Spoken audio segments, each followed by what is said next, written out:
विधानसभा क्षेत्र की विभिन्न जन समस्याओं को लेकर झरिया विधायक रागिनी सिंह ने मंगलवार को समाहरणालय में उपायुक्त आदित्य रंजन से शिष्टाचार मुलाकात कर क्षेत्र से जुड़े महत्वपूर्ण मुद्दों पर विस्तार से चर्चा की। उन्होंने केंदुआ गैस रिसाव, बंद पड़े मुख्य मार्ग को पुनः चालू कराने, प्रभावित परिवारों को सुरक्षित पुनर्वास, विशेषल के कथित मनमानी विस्थापन की समस्या पर 44 करोड़ रुपए की लागत से निर्मित झरिया बलियापुर सड़क की जर्जर स्थिति जैसे गंभीर विषय को प्रमुखता से उठाया।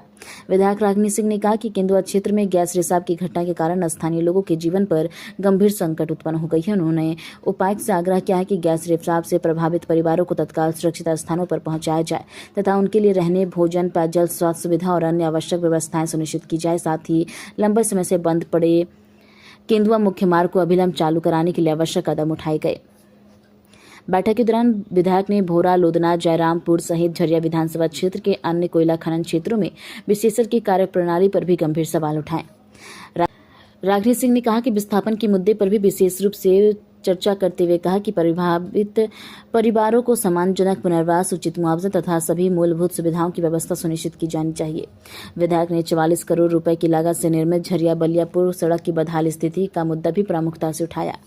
वहीं उपायुक्त आदित्य रंजन ने विधायक द्वारा उठाए गए सभी मुद्दों को गंभीरता से सुना और आश्वस्त किया कि केंदुआ गैस रिसाव, मुख्य मार्ग की बहाली, प्रभावित लोगों की सुरक्षा, विस्थापन, विशेषल से जुड़े मामलों तथा झरिया बलियापुर सड़क की जर्जर स्थिति सहित सभी जन समस्याओं पर प्रशासन प्राथमिकता के आधार पर आवश्यक कार्रवाई करेगा।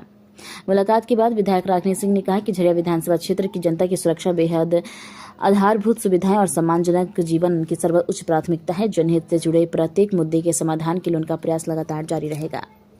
बताइएगा, आज जो बैठक हुई है केंदुआ डी रास्ता बनाने को लेकर के, उसमें क्या क्या चीज़ों पर सहमति बनी और क्या आगे देखने को मिलेगा? देखिए, मुख्य विषय तो वही रहे आज बैठक का और हमारे डीसी साहब बहुत बेहतर तरीके से बैठक किए और सभी शांति से बैठक में सभी लोग अपने अपने बात को रखे और सभी माननीय विधायकगण, हमारे माननीय संसद, सभी लोग अपने अपने बातों को रखें और जो केंदुआ का मेन रोड का विषय है उस पर सभी लोग का इच्छा है कि भाई जल्द से जल्द चालू, क्योंकि मेन वही रोड है। और दूसरा है कि मेरे तरफ से कि वहाँ लगातार जैसे महिलाएं काफ़ी आती है राजपूत बस्ती से, तो लोग गैस रिसाव से लोग बीमारी से ग्रसित हो रहे हैं, तो जल्द से जल्द उस पर भी निरंतर काबू कैसे हो, उस पर भी विशेषज्ञ उस पर क्या ठोस कदम उठाए, इस पे जल्द से जल्द हो। तो इस पे एक डीसी साहब और हमारे सीएमडी साहब भी ऑनलाइन बैठक लिए थे।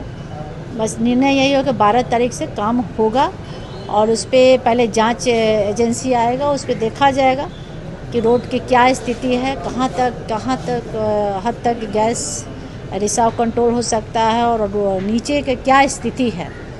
तो 12 तारीख से काम लगेगा और मुझे आशा है कि जिस तरह से डीसी साहब लगे हैं निश्चित तौर से रोड चालू होगा। 2-2.5 महीना हो गया बंद रोड, क्या कारण लगता है आपको? किसी नहीं, सभी देखिए, ये बीसीसीएल का लापरवाही कहा जाए, क्योंकि कहा जाता है कि लंबे समय से ये सिलसिला 2005 से लेकर 2000 बताया जा रहा है कि उस समय से कुछ गैस रिसाव का सिलसिला आया था। तो भैया आप लोग सोए क्यों थे? ठीक है, मान लिए कि अग्नि प्रभावित एरिया है, तो उसी समय से जैसे कोई बीमारी जब उत्पन्न होता है तो हम इलाज तुरंत चालू कर देते हैं तो बीमारी कंट्रोल होता है। अब हम छोड़ देंगे तो बीमारी तो फैलेगा ही ना। तो वही हाल है गैस रिसाव का और आग का, फैलते गए। जैसे हमारे झरिया में हम विषय मेन मुद्दा रखें कि हमारे झरिया में अभी आतंक का माहौल हुआ है।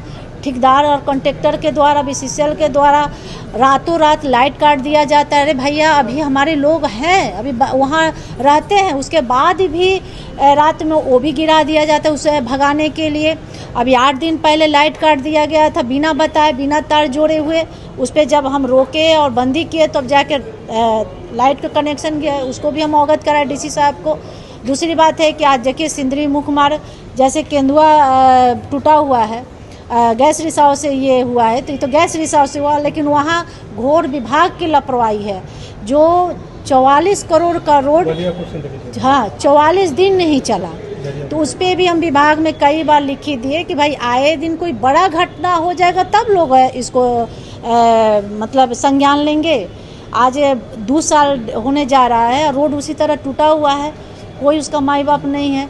तो उस पर भी हम चर्चा किए, उस पर भी डीसी साहब बहुत गंभीरता से संज्ञान लिए, उसको हम ज्ञापन भी दिए हैं, पेपर का कटिंग बाकायदा दिए हैं कि देख लीजिए उसका दशा क्या है, कि इतना खतरनाक स्थिति में लोग आ रहे हैं और जा रहे हैं।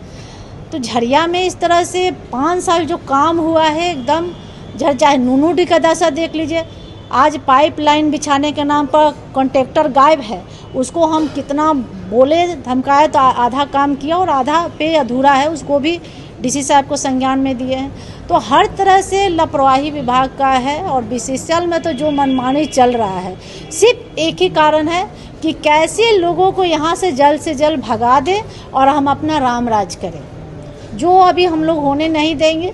जहाँ हद तक होगा लड़ाई लड़ेंगे। मैम एक सवाल इसके इतर हम आपसे पूछना चाहते हैं, धनबाद का एक भगोड़ा माफिया है जो आए दिन जनप्रतिनिधियों को